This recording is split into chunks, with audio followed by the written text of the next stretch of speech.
President, when Columbine happened. And at the time, obviously, we were all horrified, but almost thought of that as a one-off. That's now become a regular occurrence. You and I grew up in a culture where everybody, we went to church with, everybody that was in our neighborhood, they all went out hunting. You've talked about, you shot guns growing up. Same here. But it's gotten so extreme. What do we do? Well, one thing's pretty clear is whatever we do, we need to do it more together. And I think we need to start talking across this divide. I remember when Jack Brooks, who was a congressman from Texas, had enjoyed the support of the NRA in every election he was ever in, and Tom Foley, the Speaker of the House from Washington. They both told me that when the Senate put in the assault weapons ban into the crime bill, which I wanted, that if I signed it, we would lose the House. And we did. And they lost their seats because of the ability of the NRA to terrify people, but also because we were beginning to lose touch with each other across cultural divides that had always existed but hadn't been barriers you couldn't breach. Right, but don't you think that's changing a bit with whether it's Republican extremism on guns, whether it's Republican extremism on abortion? You look at what happened in Kansas, you look at what happened in Wisconsin last week, you look at what happened in Michigan. Don't you think voters are finally, these swing voters are finally saying enough? Yes, and I think if you look at after Roe v. Wade was repealed, the people that went, like in Michigan, they went straight to the ballot box. In Kansas, straight to the ballot box. I think if I urged this approach way back in the 90s on trying to restrict assault weapons. But it's a lot of trouble. You know, it's costly, it takes time. And we've never done the ballot box as much as we should have. In Colorado in 2000, when President Bush beat Al Gore fairly decisively, I think by 9 points or something, Colorado voted for background checks at gun shows by 70% in a referendum. Because a big problem with gun owners is they say, well, what these people want to do sounds reasonable, but it's a slippery slope. How do I know we'll be limited? And I argue that we ought to just put it all.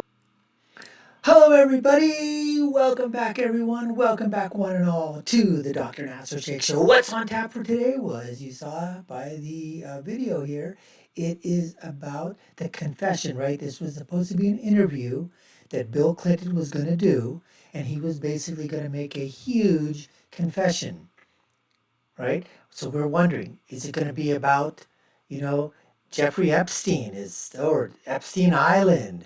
Are we going to talk about Monica Lewinsky? Are we going to talk about any of the other affairs with bimbos and others that Bill Clinton had? Are we going to hear anything about his presidency? Maybe some mistakes, other things that he had inside there, right? And so what they start talking about initially is about gun violence. And I guess that's sort of apropos with everything that was going on up in New Hampshire lately. And we all know, thank God now, that evil SOB just took his own life. And so, we're so thankful that other lives, were not, nothing else happened to anybody else. And this evil murderer, basically a coward, just ended up, like I said, offing himself. So I guess he did law enforcement a favor, long trial, who knows what he would have done. You know what I'm saying? I mean, got lawyers on his side, and then basically, came in with the mental incapacity, defense. And the next thing you know is, he's getting 3 squares and watching TV every single day for the rest of his life. Anyways, we're going to get back to this interview, and we're going to see. You're going to have to wait till the end of the interview because there's a little bit of a shock inside this thing here. Because what we were thinking of, is it going to happen? Well, maybe it does it. Is there a confession? there is a confession, but it's not what you think. And we want to thank you in the meantime. You're watching the Dr. Nasir Sheikh Show. I'm your host, Dr. Nasir, the Doctor of the Republic, the MD here. Let's go ahead and continue with the interview. Then neighbors have to talk to neighbors. They have to treat each other like people. On my side, there are too many people who favor a lot of these gun measures who don't know any of these country people. And they don't understand that, most of them you would be glad to have as neighbors if your house caught on fire. Because they'd come over and take your kids to safety and come back and help you put the fire out. But this whole thing has come to stand for something that's not what it's about. It's crazy. And we need to start asking each other for help on this. This is, it is not rational that we should have a dramatically higher death rate among school-age children because of gun violence than any other country in the world. And, a lot of people get mad about this. But if you believe that you have to, if you believe you are compelled to let kids die in order to keep your freedoms, that's sort of the way this debate is. And it reminds me of, come back to Ireland, when we started talking about this, we were asking people to go to meetings. Now, just catch that, folks. He just said when they were talking about this in Ireland with the Irish, okay, that's part of what's going on here in this interview. It's almost going to be basically like a two-parter in terms of here, where he's going to make his confession. But as I said before, you've got to watch till the end because it's not what you think. It's not what you think. But they were being real coy about this. And I think, Morning Joe, let's see where it goes, okay? Because it's going to be a huge surprise at the end. Stick around. You're going to be absolutely shocked. Who had lost family members in this violence. We were asking people to go to meetings with people they knew had set off bombs. But that's the way you begin again. You have to do it. And I think on the gun thing at home, the only thing I will say is I think that the people like me who think we ought to limit ammunition clips to 10 bullets, for example, we just need to start asking these people for help, asking them to come to meetings, asking them to talk to us. Because you don't have to win them all. You just have to get people who will believe that you're not going to take their guns away, you're not going to take their right to hunt and sport shoot away, that if you're not going to take away their right to have weapons to protect their families if they live way out in the country in a rural area that's an hour, maybe 2 hours from the nearest law enforcement. Well, these voids, these political extremes also exist as it pertains to women's health. You heard former President Bill Clinton talking about abortion. So as you heard there and you saw there, Morning Joe didn't go there, right? He just didn't. They stayed basically on the topic of guns and trying to limit the guns and the slippery slope that Bill Clinton was talking about, which is so true. Because the progressives, the leftists, the Democrats, what they're going to do is give them an inch, folks. The old saying, they're not going to take a mile, folks. They want everything. They want the inches, they want the feet, they want the yards, they want the meter, they want the mile, they want everything eventually.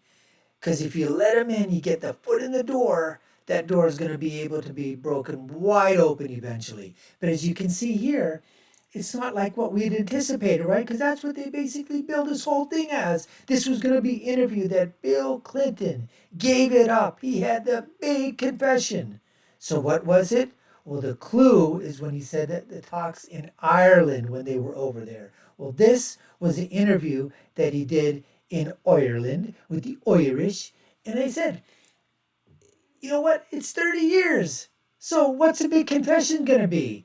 Here it is, folks. He admitted that he feels guilty about the ongoing conflict that is taking on in Ukraine and Russia. And this is due to the fact that he was successful in 1994 in persuading Ukraine to give up its nuclear weapons. That country, 30 years ago, whoever was in charge, was an idiot and a moron. But they were probably bribed by the Clinton administration at that time. They probably gave them a ton of aid, billions and billions of dollars. And so what did the Ukrainian government at that time do? All right, okay, we'll give up our weapons. We'll give up our nuclear weapons. And he basically says that if that hadn't happened, Russia probably would not have invaded Ukraine because of the threat of Ukrainian nuclear weapons. Isn't that what we call mutually assured destruction? Mad? Anyways, since the beginning of that conflict, it's common knowledge that Putin has maintained a threat to use his nuclear weapons. Just a threat. But if you realize that, guess what? That primary objective could detonate a nuclear weapon in Moscow, maybe he wouldn't be so brazen as it says here. Now, during the time it says that Clinton was in office, Ukraine was hesitant about giving up its nuclear weapons because it was afraid of, could we say it? Russia? Oh, but at that time, the young Clinton, he was at the height of his fame. He was trying to make his bones. He was doing his boner, with somebody in the office. We know that, right? He was fixated on bringing peace to Europe. He wanted a Nobel Peace Prize, probably. And let's not forget that the government of Ukraine has been notoriously corrupt. Really? Shades of what? Shades of what was going on with them. Mueller? Could you wake up, Mr. Mueller? It's possible the government would have been happy, like I said before, to give away its nuclear weapons for a bribe. Do we say shades of Joe Biden? Anyways, they're not in a position of authority anymore. So now there's the big admission. This is the big admission, folks, that additional evidence and the impulsive choices made by Democrats have far-reaching repercussions. They always do. The errors that the Obama administration is making and has made, and when I mean making, that wasn't a Freudian slip, because you know what? We know that there is some semblance of the Obama administration still working behind the scenes. Shadow government, is it maybe? To the Biden administration? But we all know that the mistakes that the Democrats have made when they've been in office, short term, they might seem nice. They feel nice. It's all about feelings, folks. How do I feel about this? Who cares about the long-term implications for the United States of America and the rest of the world? But I feel good about it today. And so all those feelings that Obama had and all the mistakes that he made and the ones that bumbling Biden is doing is going to continue to rock our world, and not in a good freaking way. And you know what I'm talking about. Anyways, we appreciate you taking the time to watch. You've been watching the Dr. Nasir Shaikh Show. I've been your host, Dr. Nasir. And if you haven't already done so already, you know what to do. There's links up above for our other videos. Hit that like, smash that button. You know what the algorithms do for us. We'd certainly appreciate it. Leave you with my final thought, which is, when you're right, and when you're left, you're wrong. We'll see you again next time, folks. Take care and stay safe.